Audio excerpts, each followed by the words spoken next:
Hello Newcastle fans, TV, and welcome to your video. I put a poll out on Twitter asking 4 options that you decide the video, and here we are.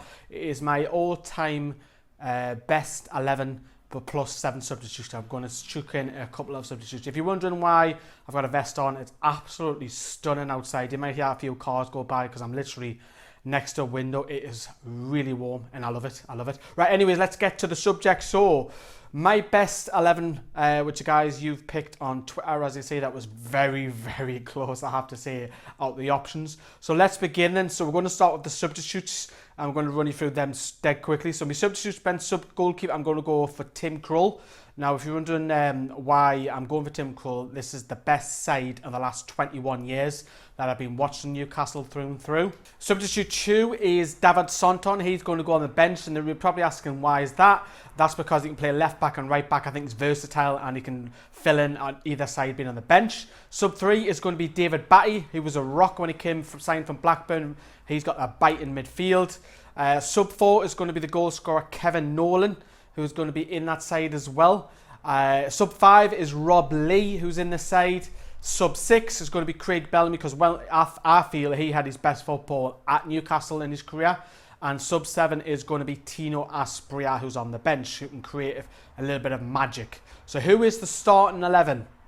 Right, so who's the starting 11? I want your pick. I'm going to give you the list in the comments section below. Copy and paste that, and then give me your team. So in goal, the past 21 years, it's got to be Shay Given. Shay Given was outstanding for Newcastle, possibly in the top 10 goalkeepers in the world whilst he was at the club. The performances single-handedly kept Newcastle not just winning and drawing games, keeping the scoreline down when we used to get beat 2-3-0. Shay Given would have a worldie because you've got the likes of Andy O'Brien, Nikos Dabizas, Titus Bramble in front of you. You're going to struggle, aren't you? Left back. Now, we've got a problem at left back because Newcastle haven't been strong. I've went for Olivier Bernard because I feel, especially in his first spell at the club, I felt Olivier Bernard, when he broke through into the first side, he teamed up really well with Lauren O'Bey on the left side. Quite chunky, quite beefy left back, but yeah, I think he really performed up and down them flanks. Me centre back, everybody picks this in the side, is Philippe Albert, the goal scorer who likes to run forward. I've got loads of memories of Philippe Albert. Everybody knows about the Philippe Albert when he chipped Schmeichel, marvellous goal. Not many people know he's outside the boot when he bent one time outside the boot, hit in off the post against Wimbledon, and also when he scored a brace against Man City, one of them being a half volley from the edge of the box, top corner. My other centre-back, now he didn't have much time at Newcastle, but when he did, boy, did he improve our defence. No wonder Sir Bobby went and go and get him. Jonathan Woodgate gets alongside Albert, so he plays alongside him. So when Jonathan Woodgate played, he was a rock. It was really solid.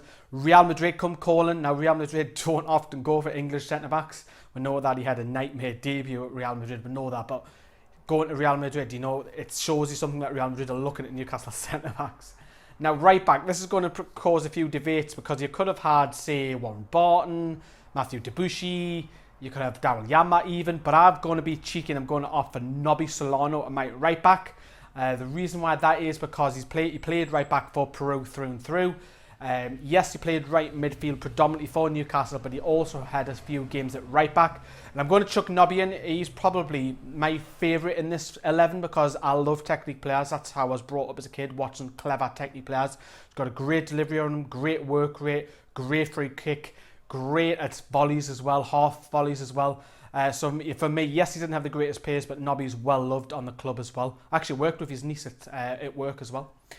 So that's me back line. So it's going to be a 4-4-2 diamond, basically. That's what the team is. So the man who's going to be sitting, now he's not an out-and-out sitting midfielder, but I'm opted for Johan Cabaye to sit there. Now you're probably wondering why. Well, the question is I'm putting Johan Cabaye in that side is because he can spray the passes left, right.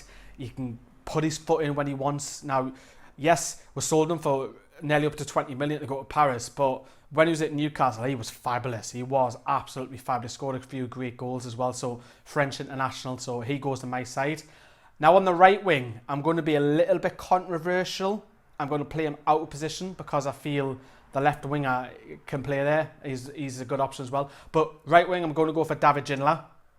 When we signed him for just 2.5 million, believe it or not, when we signed him from Paris in the summer of '95, He turned down Barcelona and Bayern Munich just to come to Newcastle. Kevin Keegan, again, the powers that be. He's really, really good at negotiations, convincing someone. So he was absolutely outstanding the first 18 months. And when Dalglish come in, he kind of drifted off the boil a little bit and moved to Spurs, and we all know that he went on to win Player of the Year at Spurs. So outstanding talent. Yes, he doesn't work tracking back hard. So having Solano behind him, it's going to be a little bit difficult. Maybe Kabay can come over and cover. On the left side, I'm going to go for Laurent Robert.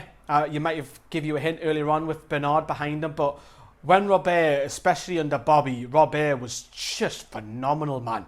Worldy goals from 35 yards, volleys, half volleys, free kicks. It was just outstanding. Again, very similar to Ginola, doesn't track back at all.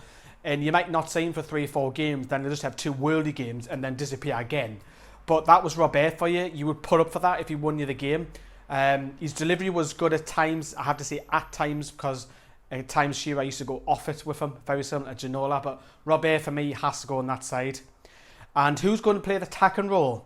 Again, I'm going to be a little bit controversial. He did play this later on in his career. I only seen 2 years of him, but I've opted for Peter Beardsley because I started following football in '95, so I was really, really young watching football. I got 2 seasons out of Beardsley. Now Beardsley was 35 at the time, but he still had that magic. He could literally be a quarterback, pinging the balls left, right, and centre. He's got the Beardsley shuffle. He can go past players. He scores worldies. He's intelligent. Andy Cole said he was the best I've ever played with because he used to feed off him. So for me, Peter Beardsley, captain, Mr. New Captain, fantastic overall, quality, world-class player and a regular for England at his peak as well. Him and Lineker, again, Lineker says that Beardsley was his best man. Up front, I'm going to go for Sir Les. I have to. 49 goals in two seasons for us was fantastic. And when Shearer come in, you felt, oh, Ferdinand's going to be off. But Les Ferdinand, you can't, wow, best dressed man in the UK. He was voted. He scored goals for fun. It was for a guy who was under 6'4". He had a massive leap on him. He was like Andy Carroll in the air, -6 inches.